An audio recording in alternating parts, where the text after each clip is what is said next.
Fotonya sangat jelas, sangat tajam. Sekali lagi saya pastikan, 99% tidak mungkin foto ini dibuat 40 tahun yang lalu.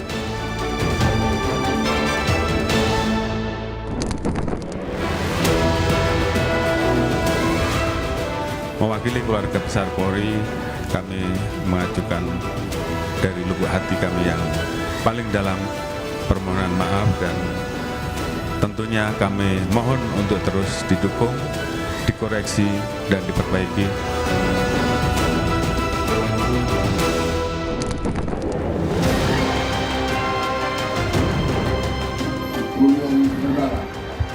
Semoga supaya ibu-ibu bapak-bapak semua tidak perlu tinggal di tenda.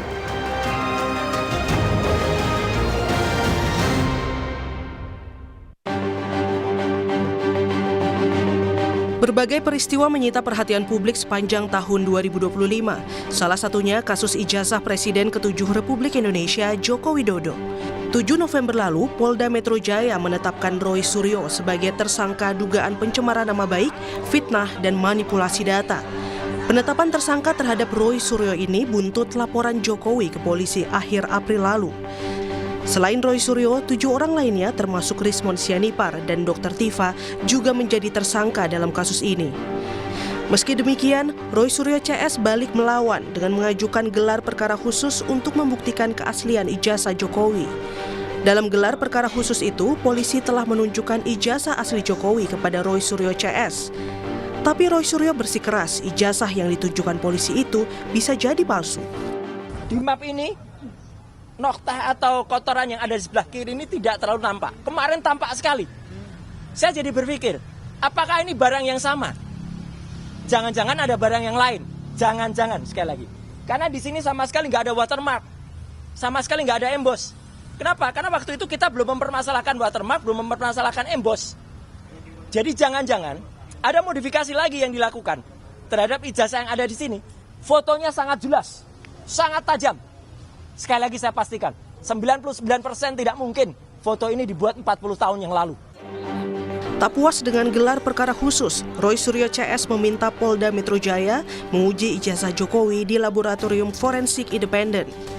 Meminta agar diadakan tes laboratorium forensik yang bersifat independen, yang hasilnya itu bisa kredibel, akuntabel, transparan, dan ini bisa dipertanggungjawabkan oleh para pihak, dan tidak ada lagi pihak-pihak yang mengklaim itu tidak mewakili aspirasi begitu. Jadi yang pertama adalah BRIN, Badan Riset dan Inovasi Nasional. Yang kedua, Laboratorium Forensik Universitas Indonesia. Dua pilihan ini bisa diambil oleh penyidik siapa yang akan ditetapkan sebagai institusi untuk melakukan uji lab yang sifatnya independen. Namun, kuasa hukum Jokowi yakin lembaga uji laboratorium manapun hanya bisa membuktikan ijazah Jokowi identik atau tidak. Bagi pihak Jokowi, jawaban akhir membuktikan keaslian ijazah hanya di meja hijau. Mau diuji ulang oleh BRIN apa karena kita yakin tidak sih, siapapun juga kita oke. Sepanjang dia independen. Sepanjang independen ya. Soal identik tidak identik. Apakah bisa membuktikan palsu tidak palsu? Tidak juga. Ya, itulah makanya. Ini kan suatu pengakuan dasar dan beliau sepakat. Waktu keluar lapor dari Babes dia bilang itu bukan palsu tidak palsu, itu identik tidak identik. Nah, jadi kembali lagi diuji pun oleh lab lain belum tahu palsu tidak palsu. Karena dia menjawab identik tidak identik. Maka akhirnya apa? Biar di pengadilan semuanya selesai. Uji saintifik ya. Sementara itu, psikolog forensik Reza Indragiri menilai pihak Roy CS dan Jokowi harus menyuguhkan 2 hasil uji ijazah agar dapat memutuskan perkara secara komprehensif. Pihak yang hadir di ruang persidangan, jaksa penuntut umum sebagai perpanjangan tangan penyidik, penyidik perpanjangan tangan pihak pelapor. Boleh mereka mengangkat klaim ini kebenaran versi kami. Tetapi jangan salah, pihak sebelah terdakwa dan penasihat hukumnya juga harus punya kesempatan mengajukan klaim yang setara. Sampai pada akhirnya di meja majelis hakim tersedia 2 versi kebenaran saintifik. Versi terdakwa dan versi jaksa penuntut umum. Biarkan hakim yang pada akhirnya membuat putusan. Hingga akhir 2025, kasus tudingan ijazah Jokowi palsu yang bergulir sepanjang tahun tak kunjung rampung. Akankah kasus ini selesai tahun 2026? Pada pertengahan tahun 2025, aksi unjuk rasa serentak di berbagai wilayah Indonesia juga banyak menuai sorotan publik. Salah satu yang paling nyaring disuarakan adalah reformasi Polri. Publik keras mengkritik kekerasan polisi terhadap masyarakat hingga rangkap jabatan sipil oleh anggota Polri aktif. Untuk menjawab tuntutan publik, Presiden Prabowo membentuk Komisi Reformasi Polri pada 7 November lalu. Mantan Ketua Mahkamah Konstitusi sekaligus ahli hukum tata negara Jimli Asyidiki ditunjuk sebagai Ketua Reformasi Polri. Sejumlah tokoh turut menjadi anggota, diantaranya mantan Menko Polhukam Mahfud MD dan Kapolri Jenderal Listio Sigit Prabowo. Komisi Polri menetapkan target 3 bulan untuk menjaring aspirasi yang disampaikan dari berbagai kelompok masyarakat. Hasilnya akan dilaporkan ke Presiden ataupun institusi Polri untuk menjawab sejumlah masalah yang dihimpun oleh Komisi Reformasi Polri. Selama 3 bulan nanti kita akan melaporkan, merekomendasikan kebijakan-kebijakan yang perlu ditempuh, yang nanti keputusannya ada di tangan Presiden. Nah, jadi hasilnya nanti yang sifatnya kebijakan ke depan itu kita melapor ke Presiden. Untuk hal-hal quick win gitu yang berkaitan dengan masalah-masalah internal polisi itu kita rekomendasikan ke internal polisi. Mengadakan public hearing, ya, tatap muka, ya, belanja masalah, mendengarkan aspirasi dari berbagai kalangan yang akan kami undang. Di tengah Komisi Reformasi Polri bekerja, Kapolri Jenderal Listio Sigit Prabowo menerbitkan Perpol nomor 10 tahun 2025. Perpol ini memuat ketentuan penugasan anggota polisi pada 17 lembaga dan kementerian.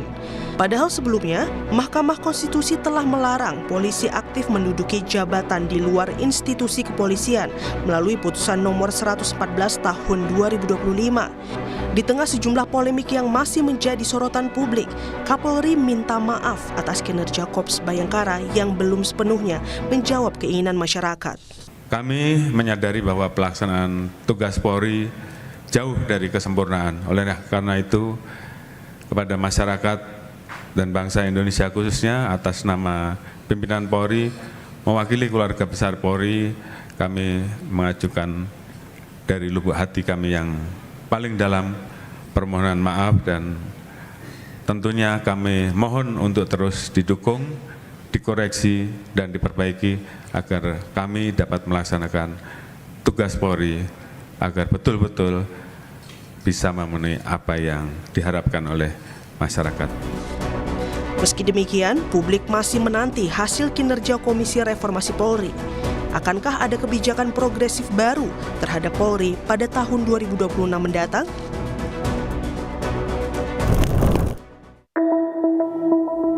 Jelang akhir tahun, banjir dan longsor melanda Indonesia. Aceh, Sumatera Utara, dan Sumatera Barat menjadi 3 provinsi yang paling terdampak parah bencana hidrometeorologi tersebut. Akibatnya lebih dari 1.100 jiwa jadi korban dan lebih dari 378.000 orang kehilangan tempat tinggal. Presiden Prabowo memastikan negara mampu mengatasi dampak dan pemulihan bencana banjir longsor Sumatera dalam 3 bulan. Prabowo menargetkan pembangunan Huntara akan selesai dalam sebulan. Saya gembira sudah melihat rumah-rumah hunian sementara sudah mulai dibangun, bisa selesai hunian sementara. Sembilan supaya ibu-ibu, bapak-bapak semua sudah tidak perlu tinggal di tenda. Pemerintah punya segudang pekerjaan rumah yang dinanti untuk segera selesai tahun depan. Negara harus memastikan penyelesaiannya tetap mengedepankan asas keadilan dan kajian mendalam agar rakyat tak jadi korban. Tim Liputan Kompas TV.